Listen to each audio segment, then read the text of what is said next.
Imagine waking up to the global aviation community in shock as news breaks. Sweden has officially offered Canada 88 Gripen fighter jets, a deal so unexpected, so unusually generous, that analysts around the world begin asking the same question. Why? Why would Sweden, a country known for strict defense exports and careful diplomacy, suddenly put one of its most advanced combat aircraft on the table for a country like Canada, which has historically bought American equipment for decades? On the surface, it feels like a simple business deal. Canada needs jets, Sweden builds jets. But behind closed doors, this offer hides a story of geopolitics, military strategy, Arctic dominance, and the future of Western air power. And the real reason Sweden offered Canada 88 Gripens is far more shocking and far more strategic than anyone initially expected. It starts with a map. Look at the world from above, from the North Pole, and you'll notice something that most people ignore. Sweden and Canada are practically neighbors in the Arctic Circle. Both nations share extremely harsh climates, frozen landscapes, low population density, and enormous airspace that is constantly monitored by foreign powers, especially Russia. Sweden knows the Arctic is becoming the next global battlefield,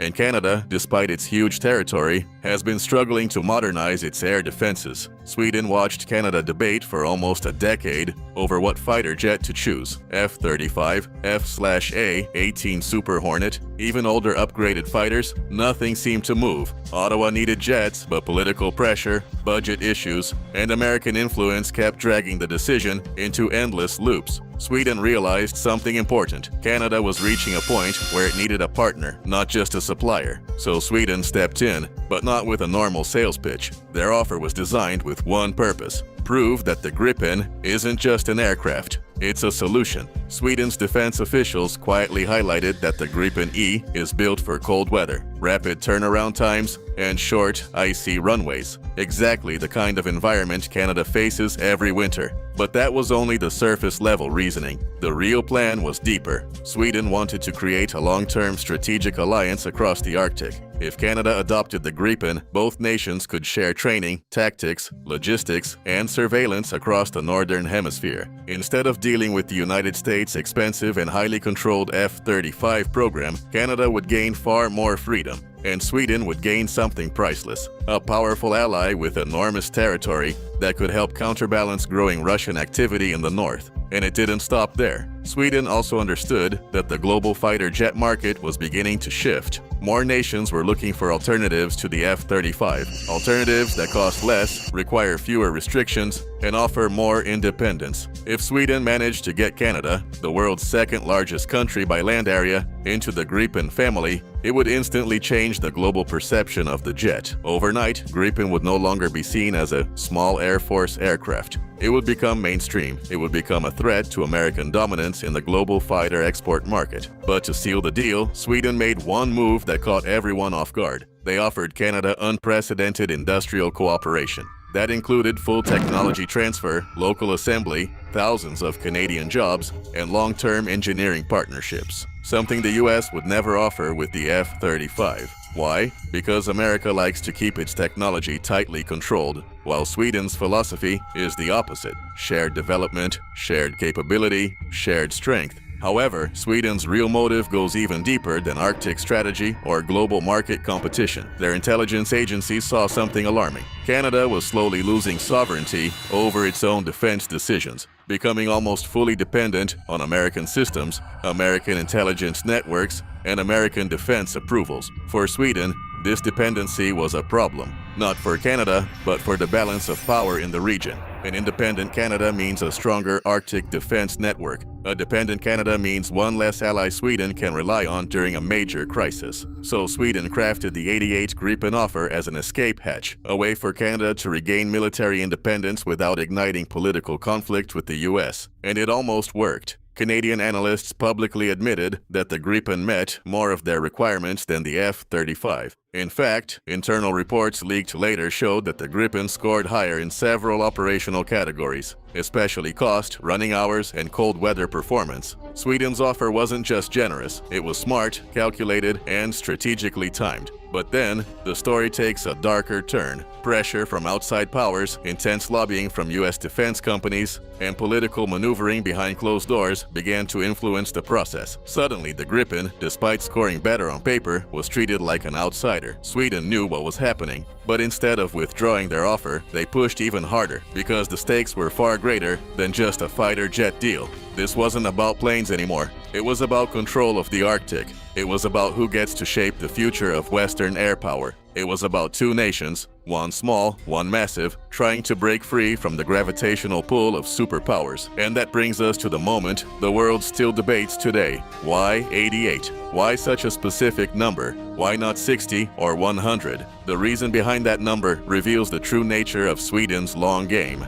The number 88 wasn't chosen randomly, it wasn't political, it wasn't symbolic, it was strategic. Sweden knew exactly what Canada needed, not just in terms of aircraft quantity, but in terms of operational capability across the entire Arctic region. To fully secure its northern skies, Canada requires a mix of patrol coverage, rapid intercept ability, round-the-clock readiness, and the ability to replace aging CF-18 squadrons without gaps. Internal Swedish analysts calculated that 88 Gripens would allow Canada to maintain continuous Arctic surveillance with enough backup jets for emergencies, training, and maintenance downtime. In simple terms, 88 was the perfect number to give Canada total air sovereignty. But this is where things get even more interesting.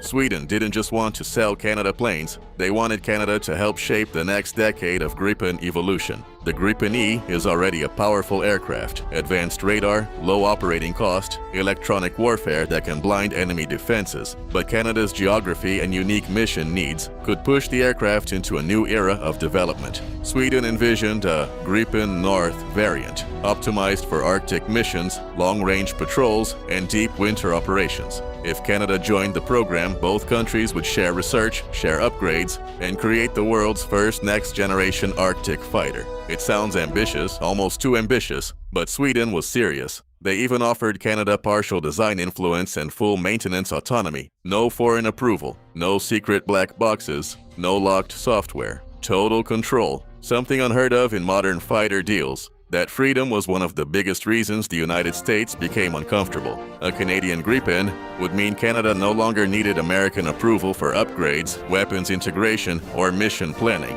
Washington saw the Gripen as a threat, not because it was better than the F-35 in every category, but because it gave countries too much independence. And independence in defense is something major powers don't like. Behind closed doors, U.S. defense lobbyists and political figures began quietly applying pressure. Meetings were held, promises were made, threats were hinted.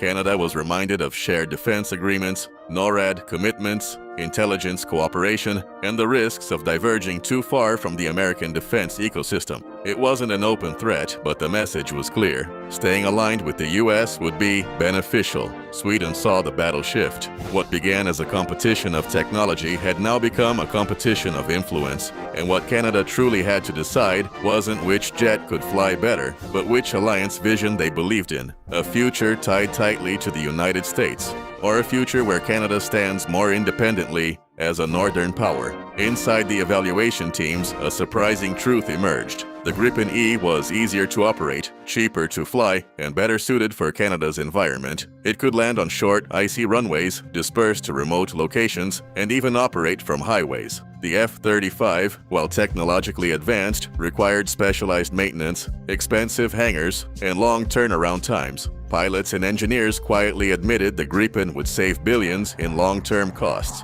But the decision was no longer just about aircraft performance. This is where Sweden played their boldest card. They offered to let Canada build the jets domestically, creating thousands of high-tech jobs. They offered full access to source code so Canada could customize the aircraft however it wanted. They proposed deep defense industrial integration between Saab and Canadian aerospace companies. They even offered training partnerships with Swedish Air Force units in remote Arctic zones, something no other country proposed. All this wasn't simply generosity, it was strategy. Sweden understood a basic truth. If the Gripen got even one Tier 1 Western partner, the entire global fighter market would tilt. Other nations, Finland, Brazil, Croatia, the Czech Republic, would see Canada's decision as validation, and suddenly, the Gripen would become the world's preferred independent fighter jet, a direct challenge to US dominance. Meanwhile, Canada's internal documents revealed something even more shocking. The proposed Canadian Gripens would be equipped with some of the most advanced electronic warfare systems on Earth, systems capable of jamming, deceiving, or blinding enemy radars across hundreds of kilometers. In Arctic conflict scenarios,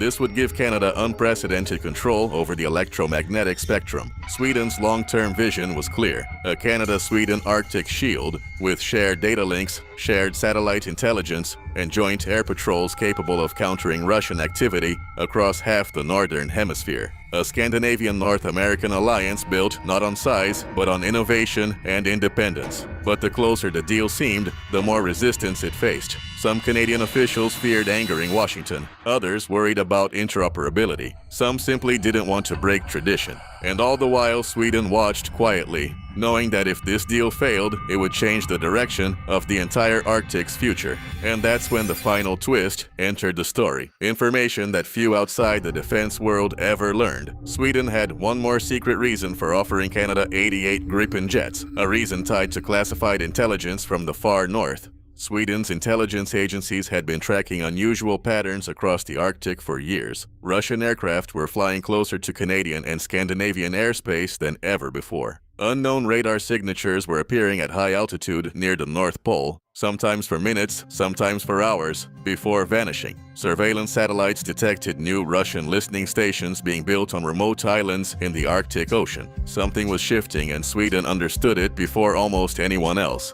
The problem wasn't just Russian military flights, it was the speed at which the Arctic was militarizing quietly and rapidly. Melting ice was opening new sea routes, new trade lanes, and new resource-rich territories. Whoever controls the Arctic controls the future of global shipping, energy reserves, and early warning missile systems. Sweden realized that the world was approaching a new era of northern competition, and Canada, despite owning nearly half of the Arctic coastline, did not have the aircraft to protect it. This was the real reason Sweden offered 88 Gripens. The number wasn't symbolic, it was mathematical. Sweden had calculated the minimum number of fighters Canada would need to establish complete air dominance across its Arctic regions, even under worst-case scenarios. If tensions escalated, 60 jets wouldn't be enough, and 100 would be too expensive. But 88? That was perfect. Enough to guard the skies, rotate squadrons, train new pilots, and still have aircraft ready for emergencies. Sweden wasn't just offering planes, they were offering Canada a survival plan. Swedish analysts also realized that a future Arctic conflict wouldn't be fought like traditional wars. There would be no large dogfights, no massive bombing campaigns. Instead, it would be a war of sensors, stealth, electronic warfare, and long-range detection. And this is where the Gripen E shines. Its powerful EW suite can jam enemy radars from long distances. Its integrated data link can coordinate with drones, ships, and ground systems. Its small radar cross-section makes it hard to track. Sweden envisioned a Canadian Gripen fleet forming a digital shield across the north, an invisible net capable of detecting anything entering Canadian airspace long before it reached populated areas. But Sweden's calculation wasn't just strategic, it was also psychological. Canada had long been viewed by superpowers as a secondary player in defense politics, a country that purchased equipment rather than helping shape the future of warfare. Sweden wanted to change that. By bringing Canada into the Gripen program, they hoped to elevate Canada to the role of co-developer, not just customer. This meant shared innovations, shared testing,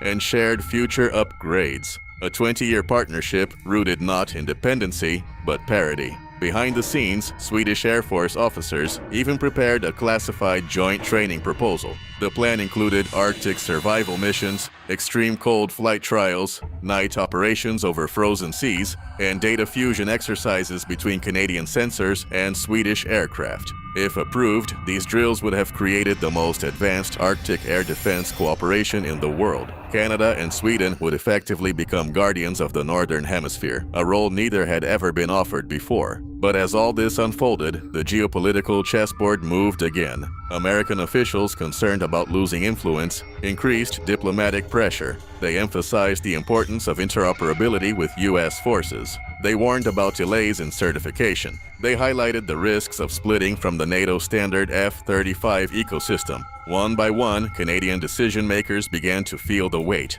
The Gripen, despite being cheaper, simpler, and better suited for Canadian conditions, was being overshadowed by political gravity. Sweden sensed the shift. For the first time, they realized something. The battle for Canada wasn't technological at all. It was political, and politics was a battlefield the Gripen could not always win. But even then, Sweden did not withdraw. They pushed harder. They increased technology transfer offers. They expanded job guarantees. They committed to sharing sensitive Arctic intelligence. They even offered to let Canadian engineers modify and redesign certain Gripen systems, a level of trust the Americans would never grant. Sweden was fighting not just for a sale, but for an ally, for a partner, for a future in which smaller nations had more control over their defense decisions. The story ends not with a contract, but with a question that continues to echo through the defense world. What if Canada had said yes? What if Canada had chosen independence over influence? What if the Arctic shield envisioned by Sweden and Canada had become real? Analysts believe the world today would look very different. Canada would have one of the most agile and cost-effective air forces on Earth. The Gripen would have exploded in popularity across Europe, Asia, and South America. U.S. dominance in fighter exports would be significantly reduced, and the Arctic would have a powerful new alliance guarding its skies. But the most surprising truth is this: Sweden never made the offer because they needed Canada. They made it because they believed the future of northern security depended on it. They saw in Canada a partner with shared values, shared geography, and shared potential, someone who could stand beside them in the most remote and strategically important frontier on the planet. And that is the real reason Sweden offered Canada 88 Gripens. Not for money, not for politics, not for headlines, but for a vision of the Arctic's future. One where two nations could shape their destiny, protect their sovereignty, and redefine the balance of power in a part of the world that is rapidly becoming the most contested region on Earth. In the end, the offer became more than a fighter jet proposal. It became a symbol of what could have been, of what still might be, and of a future where nations choose independence, smart strategy, and cooperation over pressure and control. A future that Sweden still hopes Canada might someday embrace.